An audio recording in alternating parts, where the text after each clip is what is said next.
This house sits on 40 acres that backs up to state land that goes all the way up to the mountain behind you. That's Bald Mountain behind there. This 40 acres consists of 3 parcels. The 20-acre parcel to the north where the house is, a 15-acre parcel just to the south of it that has a big gravel pad already on it, and then a 5-acre parcel that's on the southeast side of the 15-acre parcel. This house is off-grid and provides its own power. You can see the solar panels on the roof there. It also has a generator shed off to the left, which you can see further into the video. They power lithium batteries, and this house runs on normal 120-volt electricity. It has all your normal modern conveniences in the house. Beautiful kitchen, over 25 feet of solid surface counter space. Just a really nice area. The floor is a gypcrete floor with the in-floor heat on the top floor and also in-floor heat on the bottom floor. This kitchen is really gorgeous. Fantastic stove there. You notice there's no upper cabinets, only windows, because there are views galore. You can't believe the views out of this place. Really nice kitchen, granite sink. As I said, solid surface counters, fantastic stove, high quality cabinets. This is a beautiful kitchen. Notice all those windows up there. Of course, soft closing drawers. The living area is off to the side of the dining area, also surrounded by windows to the east, windows to the north, because there's views out of all those windows. Fantastic mountain views, and of course moose quite often are in that field right there. You have to surround your garden with a nice high fence to keep the moose out of it. Even if they do have a nice dog that kind of watches out for everything. This is off the edge of the living room, and that space right there could easily be turned into another bedroom. It was designed that way, but right now it's open to the living room. Here is a bedroom on the master bedroom on the top floor. Has a big deep walk-in closet. Plenty of room in there.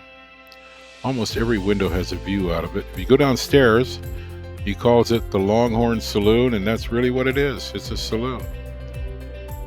You can make it into whatever you want, though. He's not going to leave everything in here, but it is definitely their home. Notice how thick the walls are.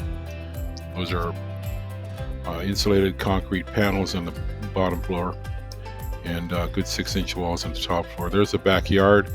It has a 6-foot powder-coated fence around it. Keeps the moose out, or keeps horses in if you want them. A lift for somebody who might be wheelchair access, or they also use it to lift firewood up to the main floor. Here's the power room where the inverter is and all the stuff to run your off-grid system. Those are the lithium batteries. I think they have like a 10-year lifespan. They might be a couple of years into it. And here's the generator shed. So when you aren't running solar, and that means midwinter, you're not going to get a lot of solar, you're going to be using the generators to power those batteries. And they have actually 3 generators. These 2 do most of the work. They run one for 100 hours and then service it and then run the other one for 100 hours. And you got the 3rd Honda generator that can power the whole thing as well. In the lower level is your heating system. It's a Toyotomi boiler. It heats all the water for the in-floor heat and also domestic hot water. You can see it is a good heating system. And this big box that's just to the right, but you only saw part of it, is a backup wood boiler if you want to use it. Nice greenhouse outside. You can grow your tomatoes or cucumbers in there. It's set up. This is a picture taken in the spring. I think I have another one here that's later in the year when things are growing a little bit more. But you can see it has a vent. There's a heater in there with propane heater that'll keep it warm if you want to start early in the spring. Fantastic greenhouse, a big garden out back. Really a self-sufficient place. There's a little cabin, that's the one that's closest to the house. The cabin was there before they built the house. And it sits down closer to the creek. You can hear the creek from this cabin, but you can't quite see it. It's just down over the hill behind it. Sits off by itself. Can't even see the house from the cabin. Has an oil heater and an old barrel stove that still works. Pretty small cabin, but still usable.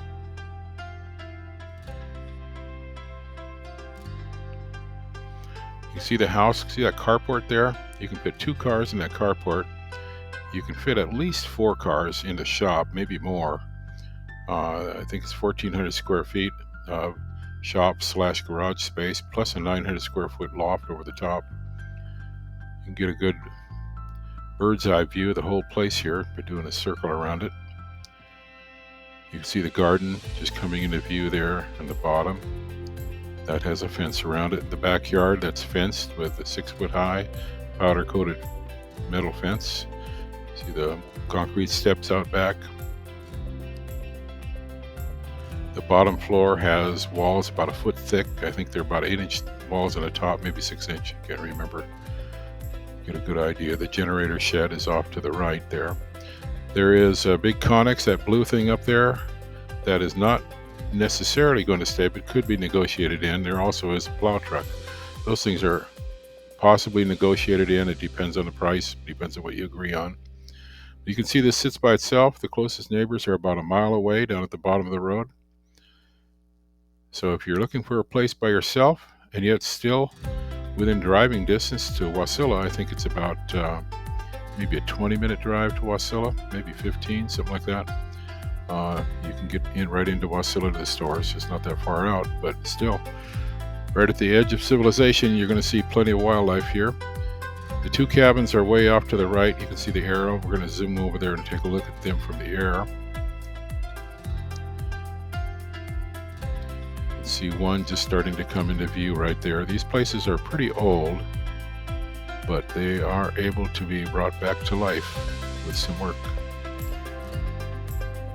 Access them with a 4-wheeler. I don't think you can get there with a Jeep. Maybe you can. You can see the other cabin, barely can see it, just to the north of there. I think you're going to zoom in a little bit more here.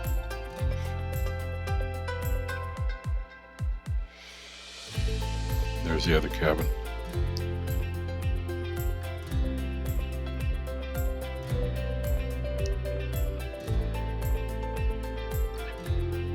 There you can see the house from the distance.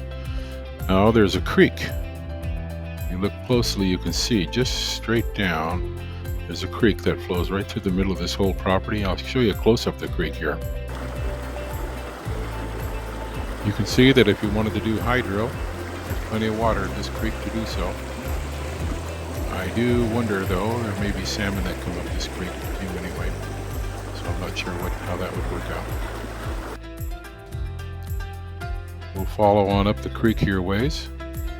You can see that it flows right down through the middle of the property. I don't know what that is off to the right. Looks like something that was there a long time ago that is no longer standing. Who knows what you might find around it.